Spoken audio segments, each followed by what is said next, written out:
you'd be disappointed.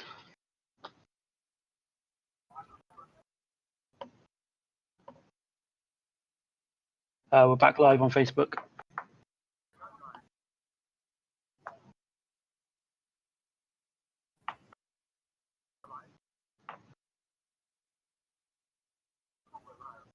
Yep, we're back live again.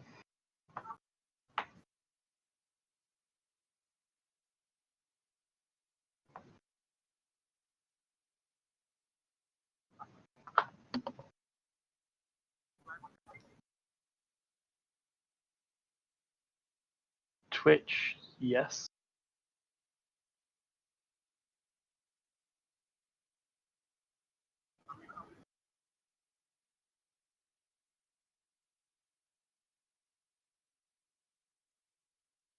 Yeah.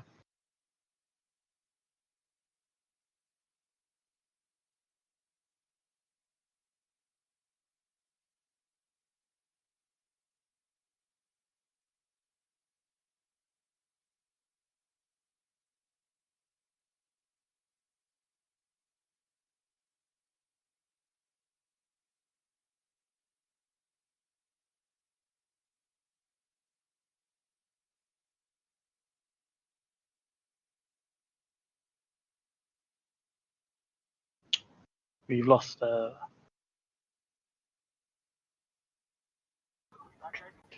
yeah, we've lost Christian and AJ. At the moment, yeah. I'm here. Oh, they're here.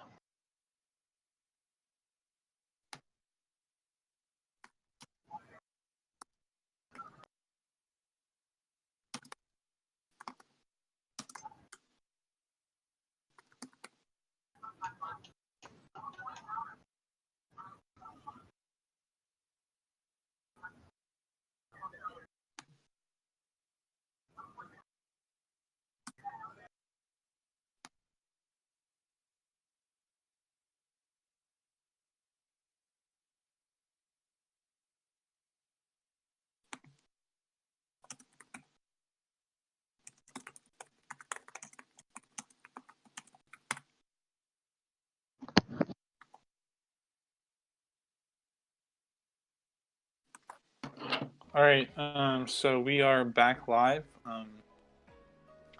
Choostemaster delayed his match so that we could see it streamed once the internet came back up. And so it looks like he's taking on Night Stalker here. The team should be up on stream, but Night Stalker's running Beedrill, Alolan Graveler, Vigoroth, Lantern, Venusaur, and Fortress. So a pretty similar team to what Choost is running, with the main differences being that Night Stalker is running Fortress and Beedrill as opposed to the Noctowl and Vespiquen of Choostemaster. So I think AJ's getting ready for work right now, so it'll just be me for a couple minutes. But we're about to hop into the battles here. It looks like Choost is thinking of selecting a Vest. Oh. Let's see what he's going to lead or run.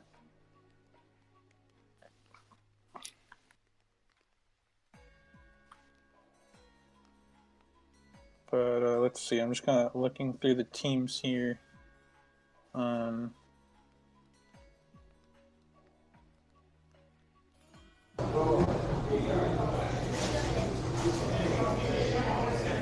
Is there a lot of background noise from me?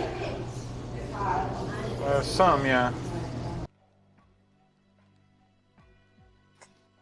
All right, so we got a Vespiquen lead here against. So he's swapping right away to Venusaur. And the opponent farms up some energy before switching to Vigoroth, which is kind of telling. It means that he doesn't really have another good answer for Venusaur, which means he doesn't have Beedrill or Fortress in the back, I would assume. So a good shield on Choostemaster's part, because he knows if he can preserve his Venusaur, he should be set up pretty well for success here, because it doesn't seem like there's any hard counter to Venusaur in the back. So I would expect a double shield here, which he does, so that he can just kill it off with Vine Whips and farm some energy.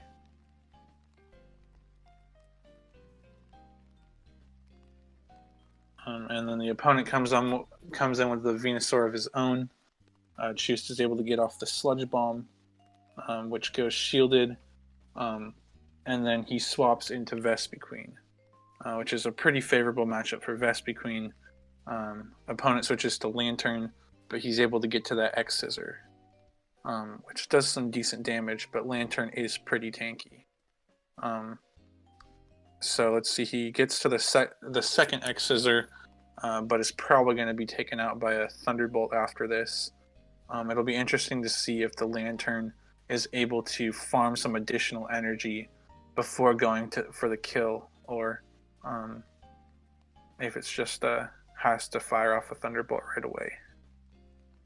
So Choost is waiting to get his switch clock a little more refreshed, and opts to try to farm the Lantern. Has to take a Thunderbolt as a result, but that's okay because the Lantern's almost dead.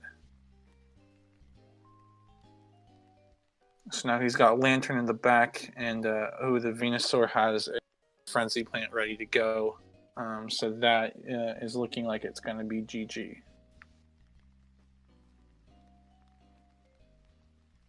And yeah, just barely isn't able to get to that Thunderbolt.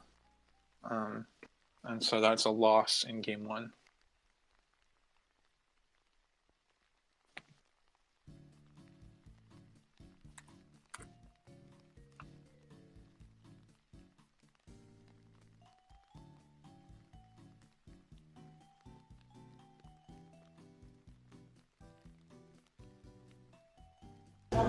Yeah, if he had been able to land that Frenzy Plant bait or the Sludge Bomb without the shield, it would have been a really good matchup for Choost.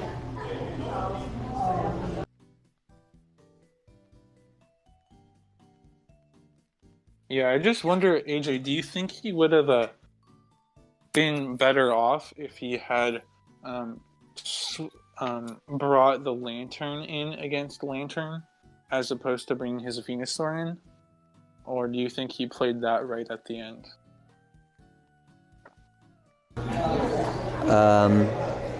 Let's see, when he brought his Lantern in against He brought his Venusaur in against the other guy's Lantern who was dead.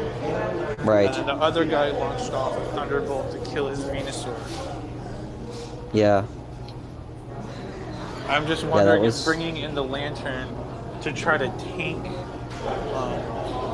the Thunderbolt and kill with Water Gun, or force a quick switch. I'm wondering if maybe that would have been the better play. I'm not sure though. That's a tough one. It is tough.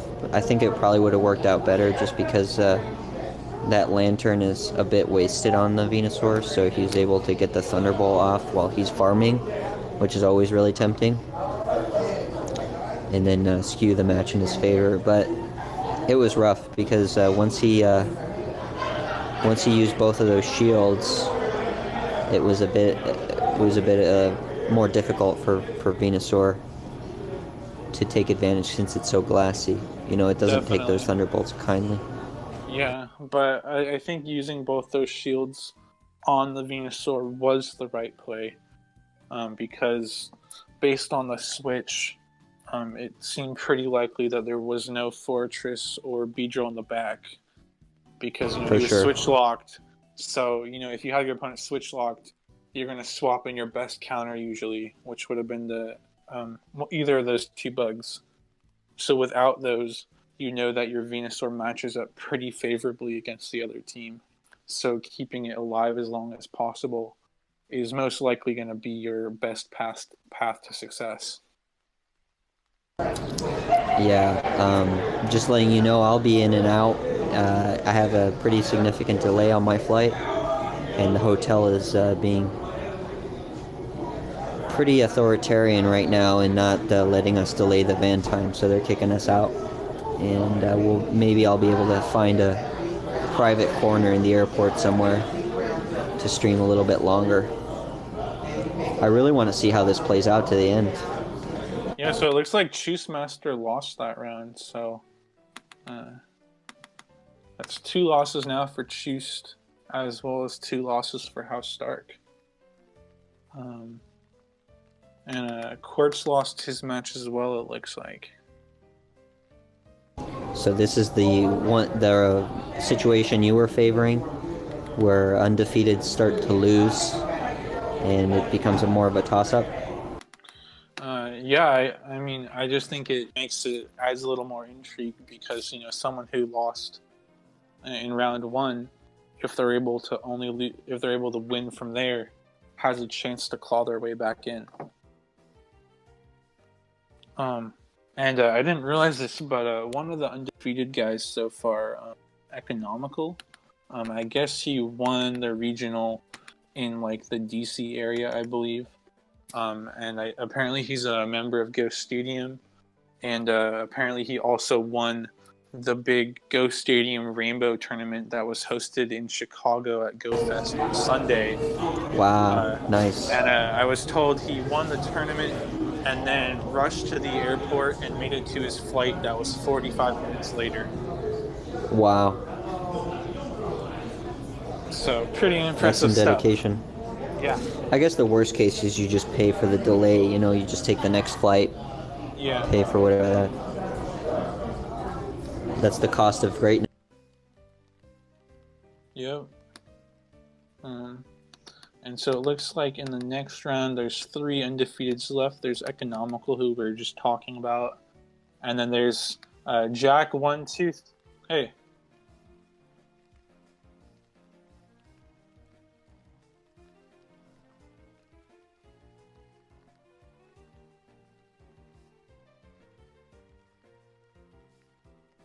Yeah, what? How is there still a match left? Hey, Quartz. Is it possible to stream any of the 3 guys that are undefeated so far?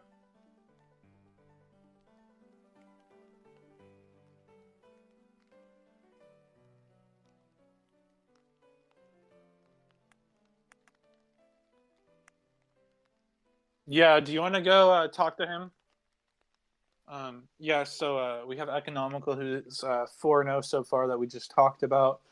Then there's a Jack 123 who's also 4-0, and we might try to stream his match if he's willing. And then we have Viper Strike, who's 4-0, who's a bit of a ace trainer killer, as some people on chat labeled him. I like that. That's nice. He beat Mason in round 4, and he beat House Stark in round 3. So that's the guy we watched in the previous rounds. Has he beat Choostemaster as well? I think he did, right? No, I don't think so. But Choostemaster is in Ace Trainer rank yet. Did you guys see him on the camera? There, he was just there. Someone was putting a little sticky note with Viper Strike. He was saying hello.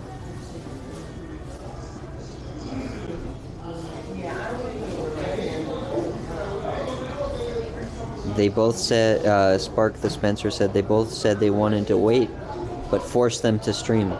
Well, I would say you should go to Philly with the time you have left and just get them to do that, force their hand.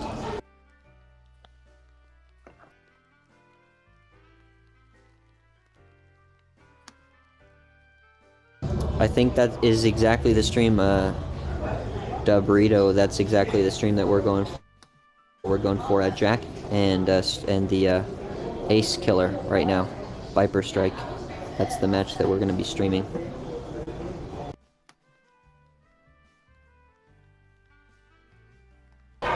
And we are seeing Jack right now, so that's the screen that we're going to be watching.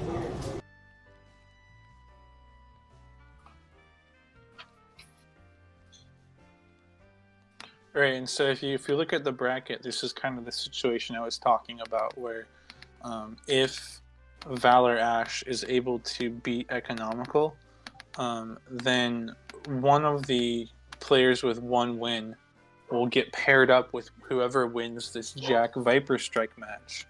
And if that 1-lost person is able to win in the final round, then we'll see a tie for first place with potentially several people on 1 win, or 1 loss rather.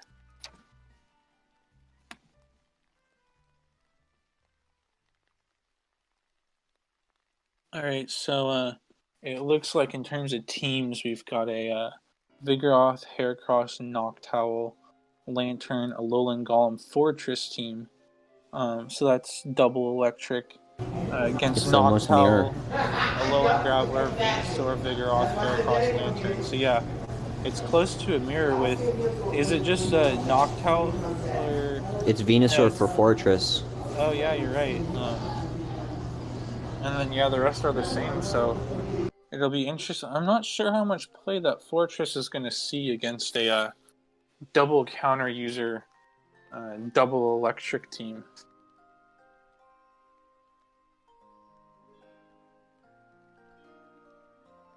And we should be seeing those on the screen soon.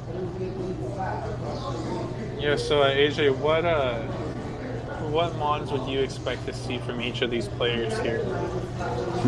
I think Venusaur is pretty solid in that it doesn't straight up win or lose against Heracross for sure, but it does have favorable matchups with Vigoroth. It has favorable matchups with Alolan Golem, Lantern, and then it's got the mirror. It straight up loses to Noctowl, but I think we're gonna see Venusaur at play. Yeah, or and not the mirror. I misspoke there. Yeah, and I would think from that Venusaur user that Lantern is a fairly safe bet too, because Viper Strike isn't running any grass. So we have a Alolan Golem versus Lantern in the lead. That's not a favorable matchup for Alolan Golem, so I would expect it to farm up some energy and then swap out.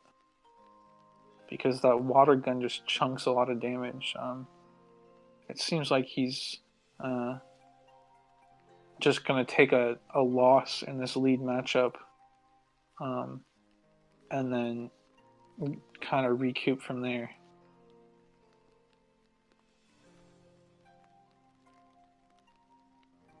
Maybe a little bit of lag there, but nothing to impact. And now he's got a choice to make if he wants to bring in Lantern or Heracross.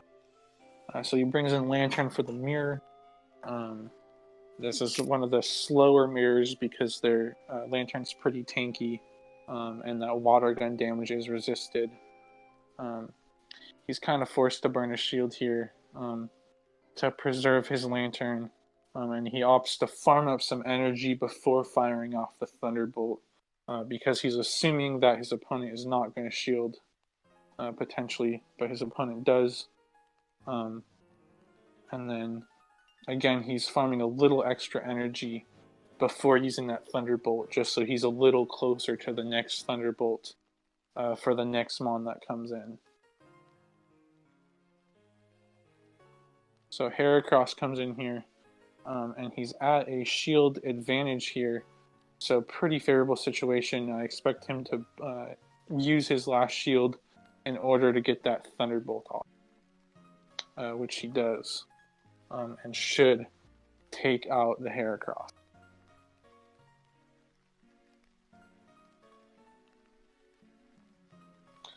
So now we have shields down with Noctowl in the back, so it's a race to the charge move here. And he barely loses out there.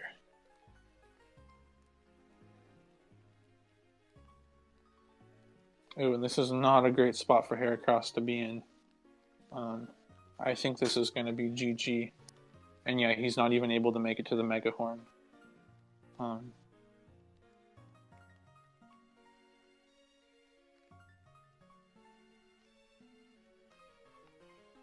yeah, AJ, any thoughts on the first match?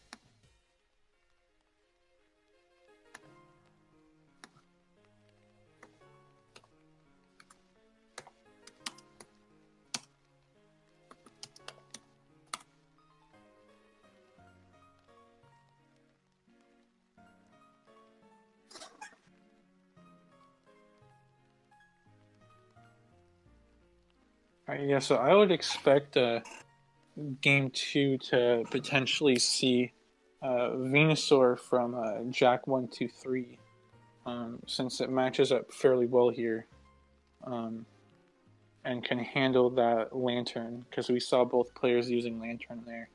And also because, like I said, I don't think Viper Strike, I wouldn't expect him to use Fortress, because besides the Venusaur matchup, it doesn't have the best matchup spread against the rest of this team. Tristan, you hear me all right? Yeah. All right, so for those of you listening, we have Alfindol joining in to help me commentate, because AJ is a bit busy at the moment. So what did you see from that first match? Yeah, so I'm just playing with my volume a little bit too. I think I would have liked to see him try and eat that Sky Attack with the Heracross. He almost got to that Water Gun, so if he had tried to time a switch there, it's possible he could have stolen that one. All right, so we got Alolan Golem versus Fortress in the lead. This is a matchup that Fortress is slightly favored in, right? Or am I remembering that matchup incorrectly? It's pretty close. I think the Rock Boys have a slight advantage in the one shield, but lose in the other scenarios. Anytime Fortress can land an Earthquake, essentially, or a Heavy Slam for that matter, it doesn't look good. Yeah, and that Bug Bite is kind of just chunking down on Alolan Golem. Yeah, and see, I think you just barely get to that second Rock Blast. Oh, and he double shields here, so he's electing to go for switch advantage, and he should have a Heavy Slam ready to go. So he may even have an Earthquake. Ooh, that's a tough call here. Yeah, so that's what I would have done too, is swap on the Lantern, gamble that he only has a Heavy Slam ready to go, and tank that because you double resist Heavy Slam. Versus if he swapped in the Heracross, you would have been forced to burn that last shield. Interesting play to bring in the Alolan Golem. I'm guessing he has a Noctowl in the back, because I'm not sure why else you would elect to bring in Alolan Golem into such an unfavorable matchup. That doesn't seem ideal. Be a scenario where that Lantern is just gonna run over the remainder of his team. Yeah, so it seems like Lantern is just gonna KO with the Water Gun here, and it seems like a little lag, but the Lantern should be able to take out this Alolan Golem, and then beat Noctowl to the charge move. Looks like we're seeing a little. It's still possible Noctowl will get to that Sky Attack first, but I don't know that it's going to be lethal from that health. But yeah, it looks like we have some lag. That's definitely a whole lot of extra. Yeah, this is going to have to be repeated. Yeah, because there's no way the Lantern wouldn't have gotten off. The Lantern definitely should have KO'd with the Water Gun before it took all that extra damage. I don't think there's a scenario where he was getting to that. Yeah, and there's that Noctowl you had predicted. So, yeah, it certainly would be interesting. And we're kind of in the same scenario where we were last time, where if he can find a way to get that Lantern out of the way, he's kind of home free. Yeah, they're getting a ton of lag here. Yeah, lag is a unfortunate evil that we have to